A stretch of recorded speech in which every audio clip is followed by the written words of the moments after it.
So thank you very much to all of you. We have some minutes for question and answers. Someone wants to take the floor? Comments, questions, experience? Where is the micro?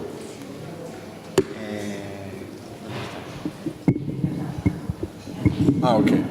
Okay, there is a mobile micro.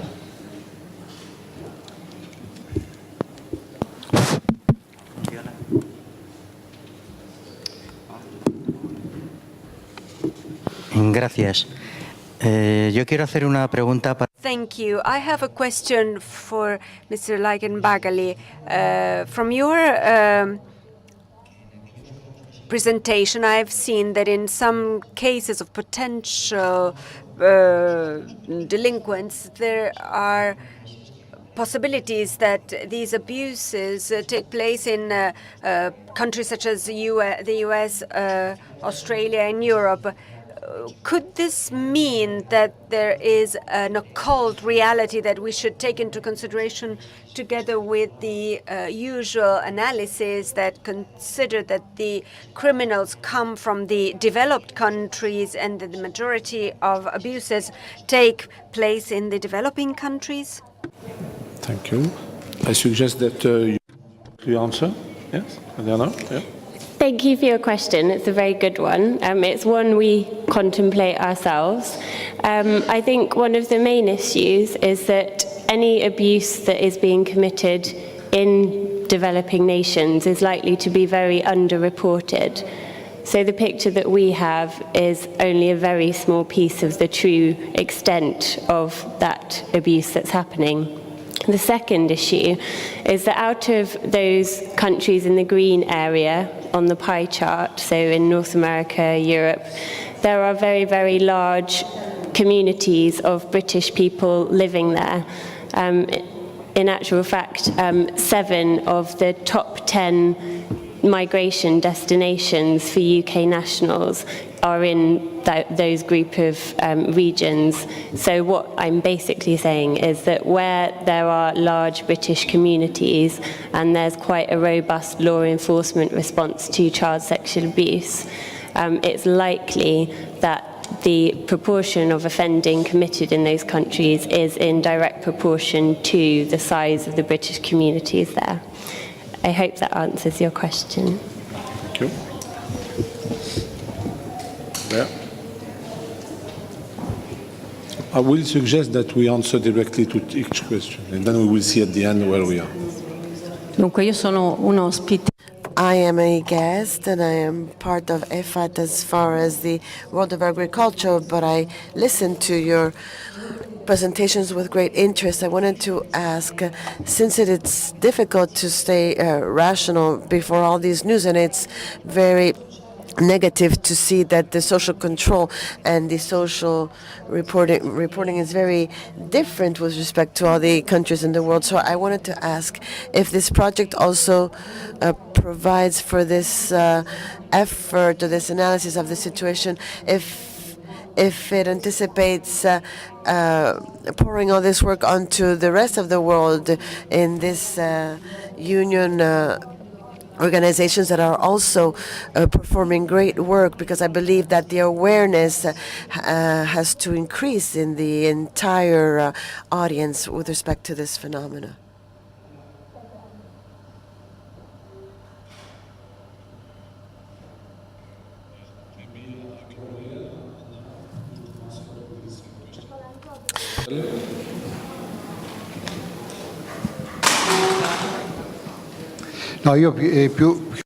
No, more than answers. I mean, we'll provide all the answers tomorrow. I would like to raise questions.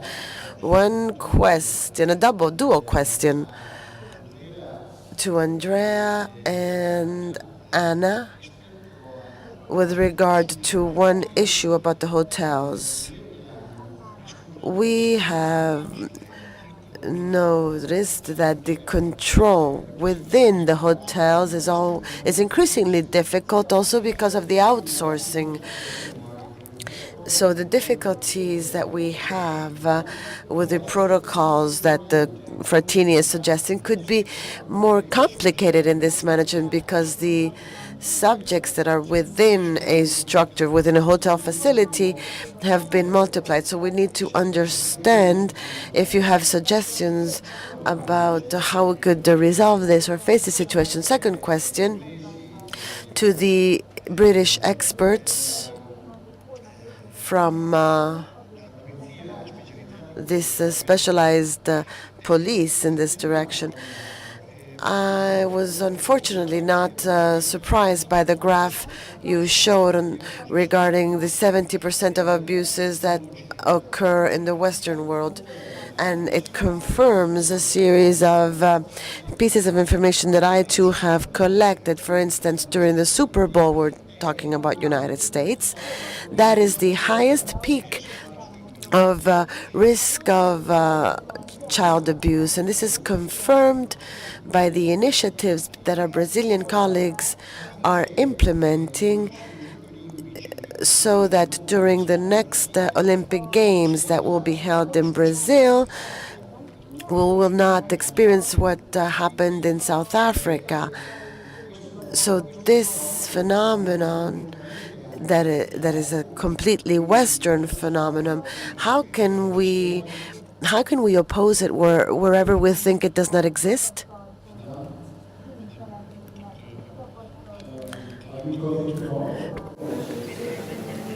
Yeah, okay, you will have the answer tomorrow by Gabriel, okay? So I suggest that you intervene to the question, the first question of Gabriel and then Anna. Then I give the floor to our two British, Eleanor and Sarah. No, parlo da qua. No, allora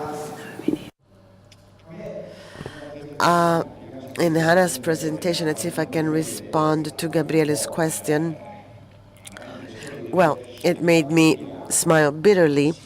I had to smile bitterly in front of the fact that Melia is a partner of UNICEF in this project against sexual exploitation.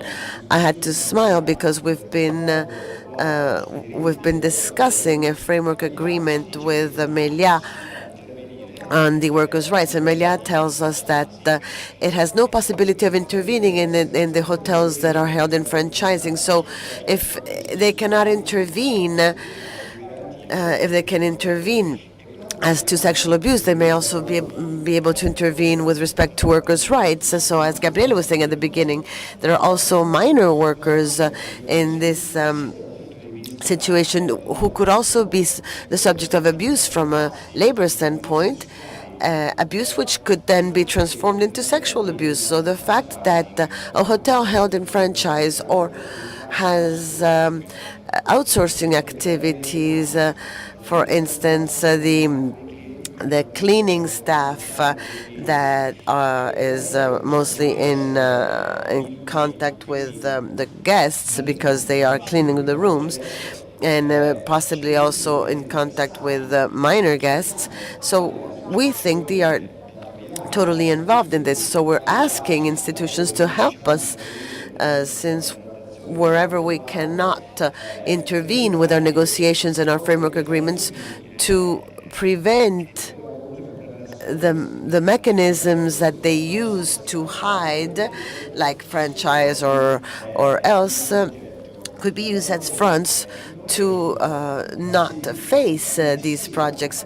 So child labor, who may also be subject of other abuses and such as sexual exploitation. I think that this is an issue on which the alliance must reach the highest peak. All the players have to be involved, trade unions, institutions, and also the NGOs. Otherwise, there will always be someone who will be hiding and trying to escape their responsibilities. It's not your role. Speak about what you do. Yo defiendo a la infancia. I defend the childhood as far as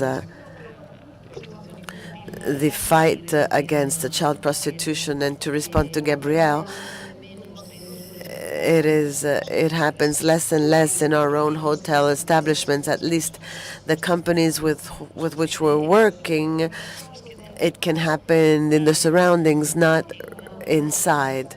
With respect to the specific case of Meliá, we have very good experiences as far as training of employees in the hotels, for example, in the Dominican Republic.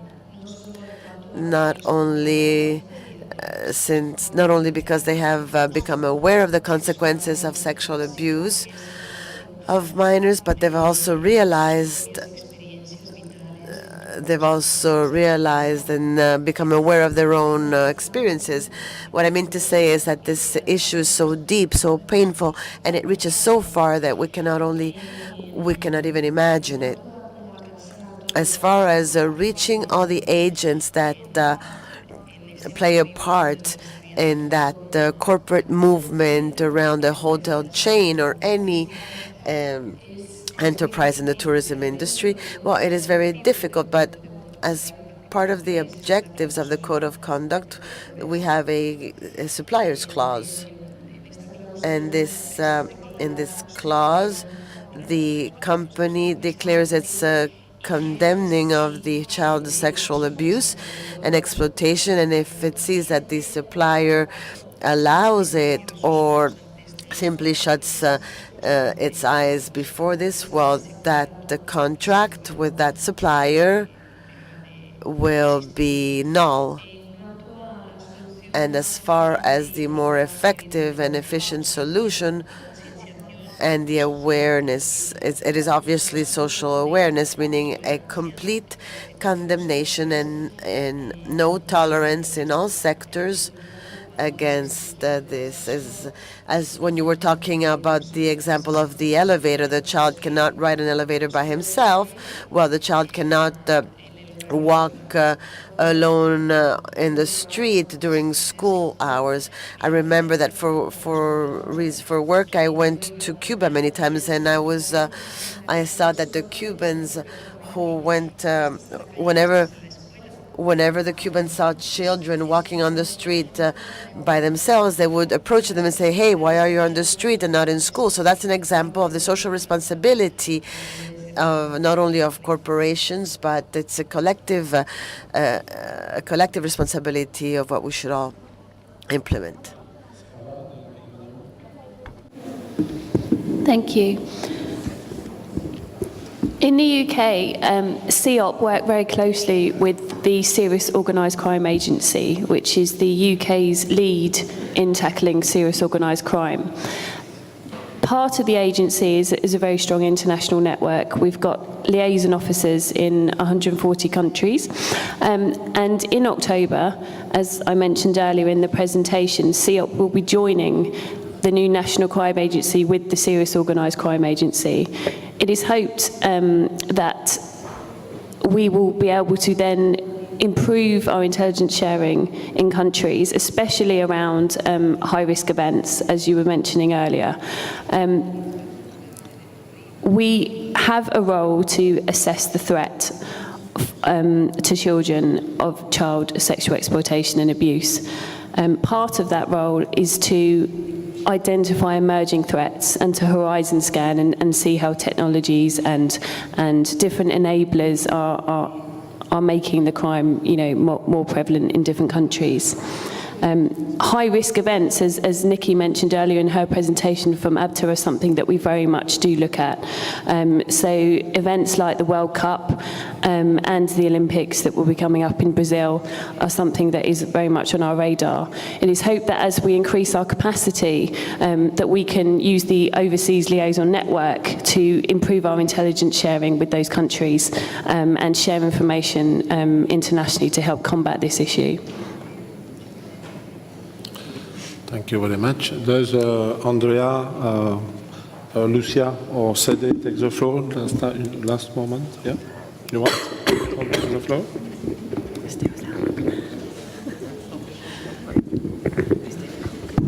No, io penso davvero che...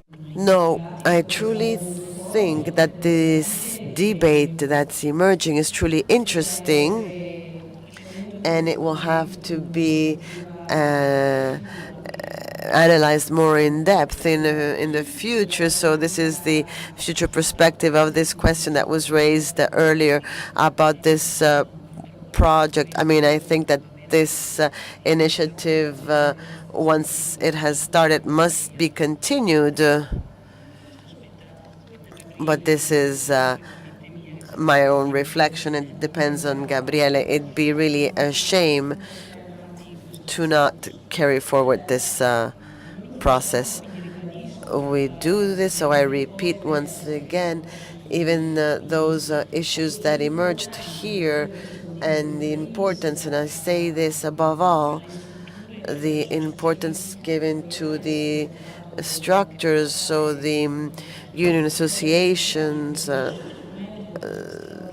the facilities that are part of the Italian structure. So this issue of bilateralism, the fact of having constituted an observatory such as this one within an organization such as the bilateral agency, must put us in the condition to not only follow this example at an international level, but to really ensure that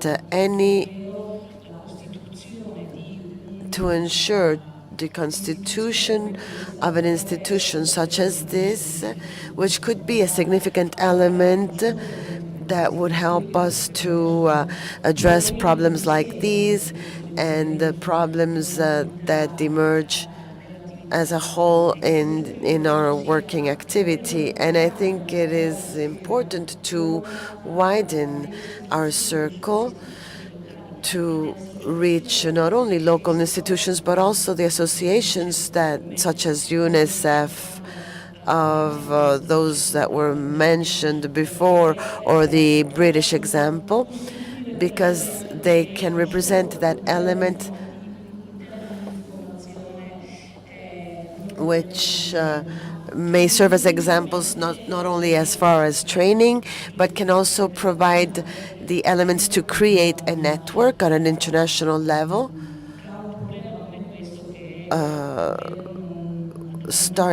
that deals with a problem such as this one, and nothing else is really comparable to what happens when we are dealing with the exploitation of a minor, whatever exploitation we are talking about, whether sexual or not. But when it deals with a minor, I think that this should really make all of us reflect.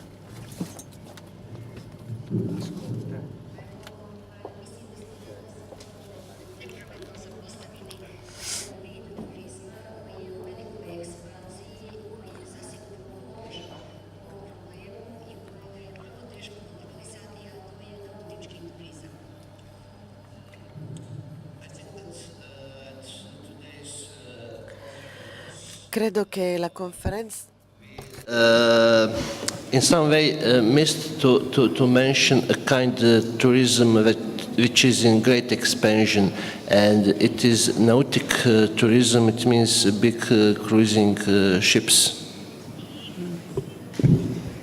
On je sigurno podložan ovom problemu i njega je vrlo teško kontrolisati. Naime, mislim da je samo jedna zajednička međunarodna akcija svih nas i svih činilaca jednostavno jedino moguća da se tu prati to stanje. The main problem is that in that kind of tourism, it is very hard to control and to monitor. It's much tougher job than in hotel chains, etc. It's not easy to locate such cases because they are cruising from the port to port. And we consider that only by some comprehensive international cooperation and committing for resolving of this problem, I believe that in some future we could make some concrete step on it. Thank you.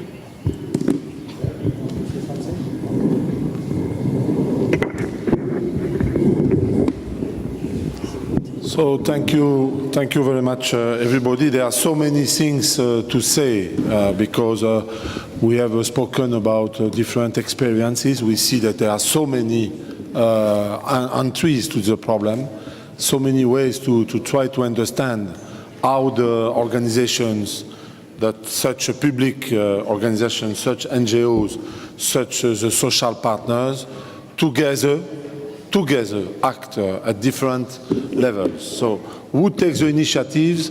You see that sometimes it comes from the public service, sometimes it comes from the NGOs, sometimes it comes from the social partners. But one thing that is fundamental in our debate is that working together, networking, and to cooperate. We see that there is an integrated approach which is developed everywhere. So there are so many things that were said today. We cannot summarize all of them, but I would like to say to you 2-3 points. The first one is that the point of the prevention, who was mentioned many times in our small round table, and to make the people aware and to have awareness campaigns. The second one is that to have a code of conduct. Many examples show that there are many different code of conducts who are developed. I think it is something very important. After that, there is also observatories, like in Italy, and in the UK it's more, let's say, investigation research, which is linked with the public service. And I think that all of this is complementary, and the angles are different, but it's complementary. But I don't want to be too long because it's not my role today. I wanted just to say that it is really fascinating for me. I learned a lot today. I would like that we give a big applause to our different speakers.